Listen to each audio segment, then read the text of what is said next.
Mbulavinaka, and welcome to today's episode of the Fiji Times headlines.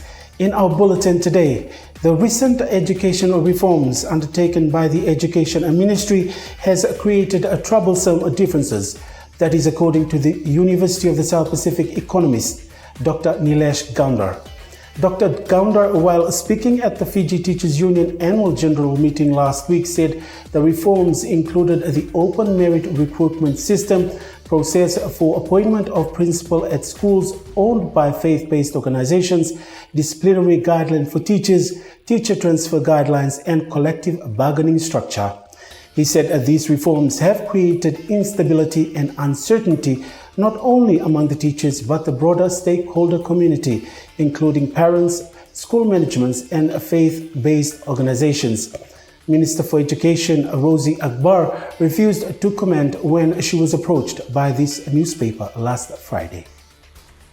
And a request has been made to government to implant a microchip in convicts. The plea was made by Natewa villager Nemani Ndrave during his submission to the Parliamentary Standing Committee on Justice, Law and Human Rights on the registration of the Sex Offenders Bill 2018.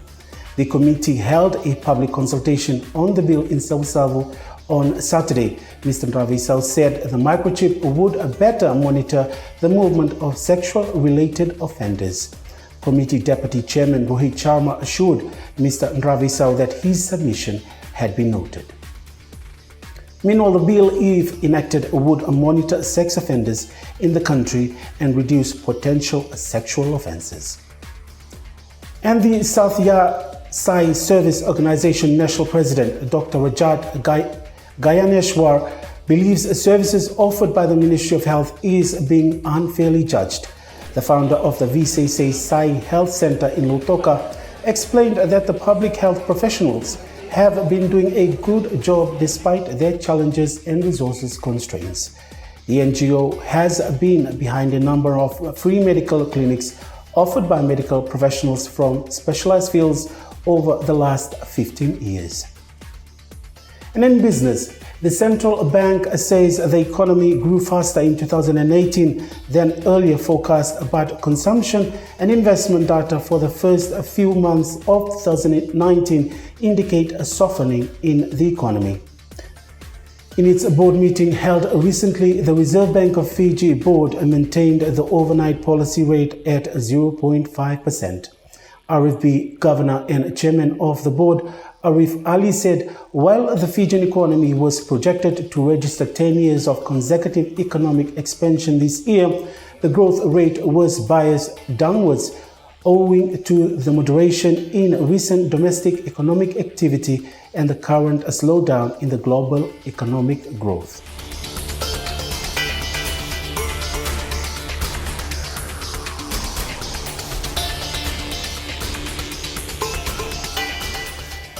And in our point of origin today, labeled as one of the worst sea mishaps in Fiji's maritime history, the mass drowning of 21 people on a trip from Vikumbia to Vanuatu is almost forgotten and is history now. However, this is not true for the people in the 4 villages on the island who lost their dear ones during the fateful incident which happened on the 20th of June 1995.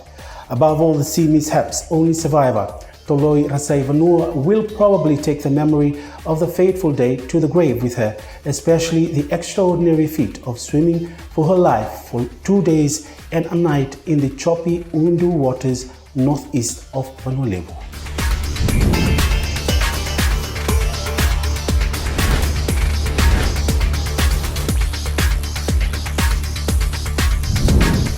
And in sports, the Fiji Pearls netball team proved to be a better side when they defeated Singapore during their test series on Saturday at the OCBC Arena in Singapore. It was a 3-test match series between Singapore and Fiji, and the Pearls outplayed the hosts in the 3-test matches. Throughout the test series between Singapore and Fiji, the hosts gave the Fijians a good game, and the outcome of the 3 matches shows that Singapore narrows the score margin in the 3rd and last quarter, but the Fijians held their fort to win the 3 test games. Meanwhile, the Netball World Cup will be held from July 12th to the 21st in England. Fiji is currently ranked 14th in the world netball rankings. And finally, Fiji's British-based Paralympic athlete Derek Dernalangi and Gamel-led Yosef Rakesa have won 2 medals for Fiji in the Arafura Games in Darwin, Australia. I just won the shot put in F57 category. Won a silver medal, so I'm very happy. My first medal at the Arafura Games. So I just want to say a big thank you, firstly to the God Almighty for the strength and the knowledge that has given me and the family to come and compete and to abide by the rules. Secondly is to thank my wife for all the support that she's done over the years and until today. And thirdly, I'd like to thank my regiment, the Merchant Regiment back in the UK, for their support to pay half of our funding to come across. And also to the coach, Albert Miller, for his knowledge.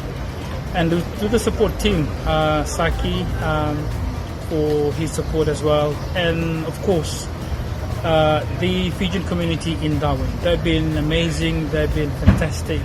The support that they've given all of us, providing us with food, lunch and dinner, and the equipment that we needed over here as well. So a big massive thank you to the Fijian community here in Darwin, and not forgetting the Fiji Paralympic for their support. The sponsors, Fiji Airways, the British High Commission, Esco Motors, Fiji Water. Thank you very much for your support, and we need more of your support, because without your support, athletes like me and the other Fiji Paralympic team, we wouldn't have made it today or to the games. So thank you very much for your support, but we need more of your support. Vinaka, thank you and God bless. Rakesa won Fiji's first medal in the men's open javelin throw with a distance of 28 meters, exceeding the minimum world standards of 27 meters. Meanwhile, Dernalangi is a renowned athlete in Paralympic, and he is a professional in F57 shot put and F57 discus, where he won gold in 2012 Summer Paralympics of a distance of 43.03 meters. However, the Nandi lad scooped the silver medal in the F57 shot put, gaining 9.40 meters in his throw and bagging Fiji's second medal.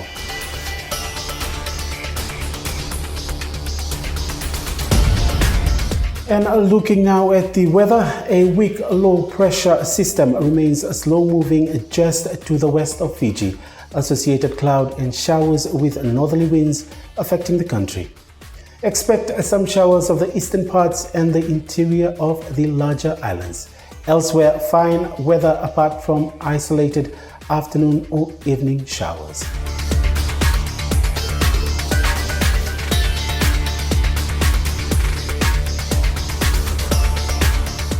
And that is all we have for you today from the Fiji Times newsroom. Don't forget to grab a copy of the Fiji Times from your nearest store for detailed reports of the stories.